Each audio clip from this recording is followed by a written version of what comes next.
राधे राधे, जय श्री कृष्णा। आप सभी का स्वागत है मेरे YouTube चैनल में। आज की वीडियो में हम सुनेंगे परमा एकादशी की व्रत कथा। तो चलिए शुरू करते हैं। तो प्रेम से बोलिए जय श्री हरि विष्णु। राजा युधिष्ठिर ने पूछा, हे जनार्दन, मल मास के कृष्ण पक्ष की एकादशी का क्या नाम है? उसके व्रत की विधि तथा महात्म्य विस्तार से वर्णन कीजिए। श्री कृष्ण कहने लगे कि हे राजन, इस एकादशी का नाम परमा है। यह मनुष्यों को मोक्ष भोग तथा आनंद देने वाली है, पवित्र व पाप नाशक है। शुक्ल पक्ष की एकादशी के समान ही इसकी विधि है। भक्ति पूर्वक नरोत्तम भगवान का पूजन इस एकादशी में करना उचित है। यहाँ पर मैं एक मनोहर कथा कामीपल्य नामक नगर की है, जैसी मैंने सुनी है वैसी तुमसे कहता हूँ। इस नगर में सुमेधा नाम का एक अत्यंत धर्मात्मा ब्राह्मण रहता था। उसकी पवित्रा नाम वाली स्त्री अत्यंत पतिव्रता थी, परंतु भाग्यवश वे अत्यंत दरिद्र थे। अनेक मनुष्यों से भिक्षा मांगने पर भी उसको भिक्षा नहीं मिलती थी। इस कारण भली प्रकार भोजन, वस्त्र और रहने को उचित स्थान तक भी नहीं था। कई दिन वे केवल उपवास ही कर लेते थे। उसकी पतिव्रता स्त्री स्वयं भूखी रहकर भी अतिथि सत्कार अवश्य करती थी, मगर अपने मुख कमल पर कभी मलिनता न आने देती थी। साथ ही अपने पति से कभी किसी वस्तु की याचना न करती। इस प्रकार अपनी स्त्री के दुर्बल शरीर एवं घर में अन्न का अभाव देखकर सुमेधा एक दिन अपनी स्त्री से कहने लगा कि हे प्रिय, यदि मैं किसी श्रेष्ठ मनुष्य से धन मांगता हूँ तो मुझको कोई कुछ नहीं देता। मैं क्या करूँ, कहाँ जाऊँ? धन के बिना घर के कार्य सिद्ध नहीं होते, अतः मुझे विदेश जाने की आज्ञा दो। अपने पति के दुख पूर्वक वचन सुनकर वह सुंदर नेत्रों वाली स्त्री नेत्रों में आंसू भरकर तथा दोनों हाथ जोड़कर बड़े विनीत भाव से अपने पति से कहने लगी कि हे स्वामी, यद्यपि मैंने कोई विद्वान पंडित हूँ और फिर भी आपकी आज्ञा से कुछ कहना चाहती हूँ, जिसमें कि मैं आपकी और अपनी ही भलाई चाहती हूँ, क्योंकि विपत्तिग्रस्त मनुष्य सर्वदा यही कहते हैं कि मनुष्य को जो कुछ मिलता है पूर्व जन्म का दिया हुआ ही मिलता है। बिना दिए चाहे स्वर्ण के सुमेरु पर्वत पर चला जाए, वहाँ भी कुछ नहीं मिलेगा। अपने पूर्व जन्मों में मनुष्य विद्या, धन या भूमि जो कुछ भी दान देता है, वही इस जन्म में पृथ्वी पर मिलता है। ब्रह्मा ने जो कुछ भाग्य में लिखा है वह किसी जगह भी मिल सकता है, बिना दिए कुछ भी नहीं मिल सकता। स्वामी, मैं आपके बिना क्षण मात्र भी नहीं रह सकूंगी।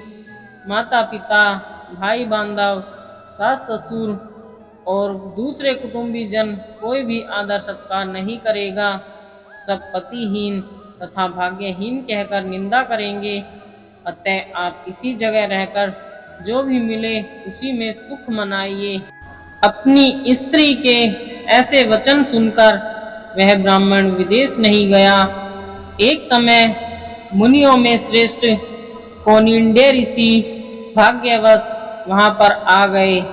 उनको देखकर सुमेधा अत्यंत प्रसन्न हुआ और अपनी स्त्री सहित शीघ्रता से बड़ी नम्रता के साथ बारंबार उनको नमस्कार किया और कहने लगा कि हमारे बड़े भाग्य जो आपके दर्शन हुए।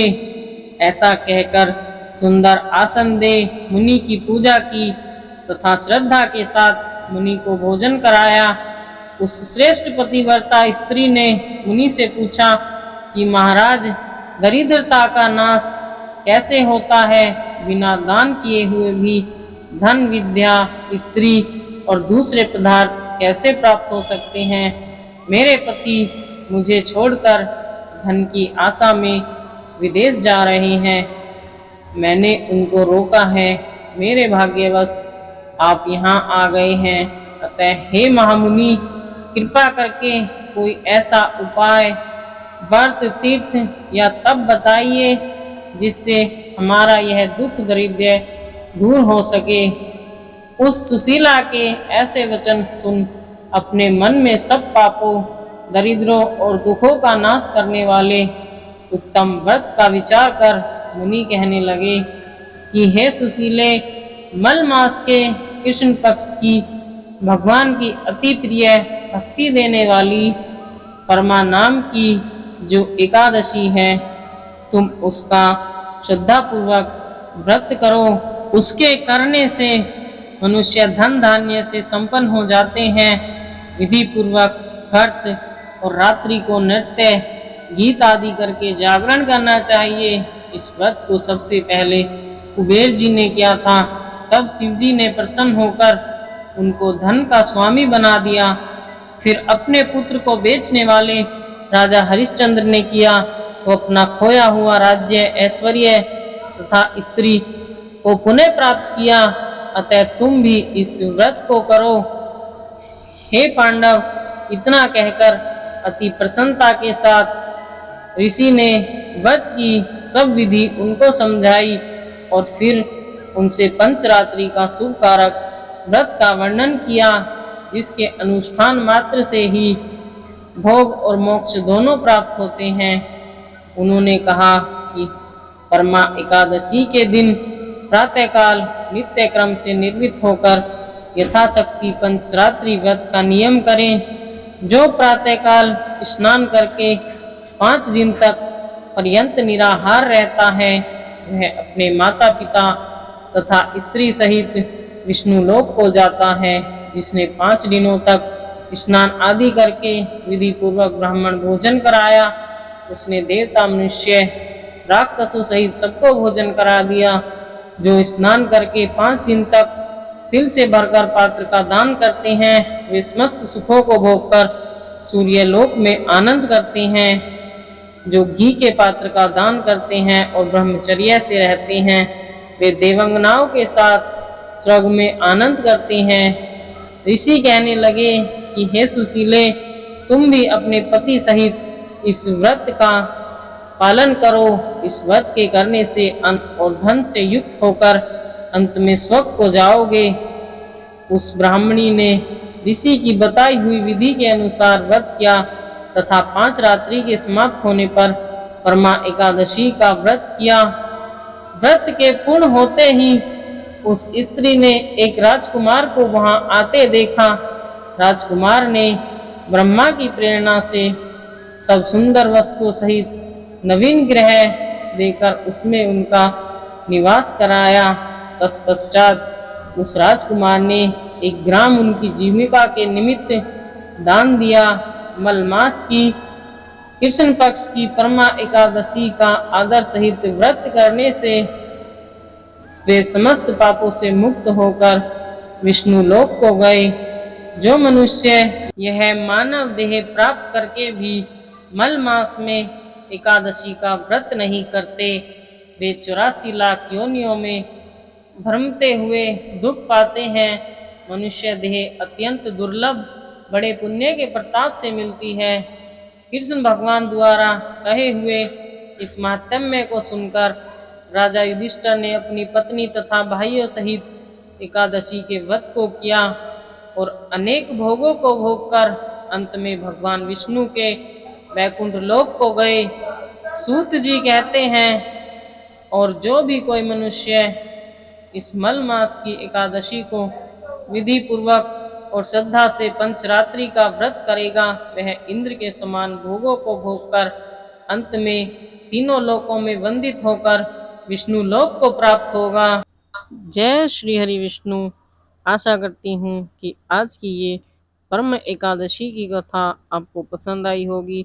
अगर कथा आपको पसंद आई हो तो कमेंट में जय श्री हरि विष्णु लिखें।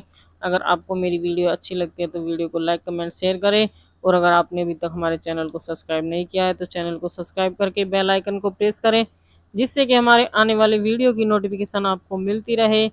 राधे राधे, जय श्री कृष्णा, हर हर Mahadev. Thank you for watching my video. Please हमारे चैनल को सपोर्ट करें, हमें आपके सपोर्ट की बहुत ज़रूरत है। हर हर महादेव, जय श्री कृष्ण।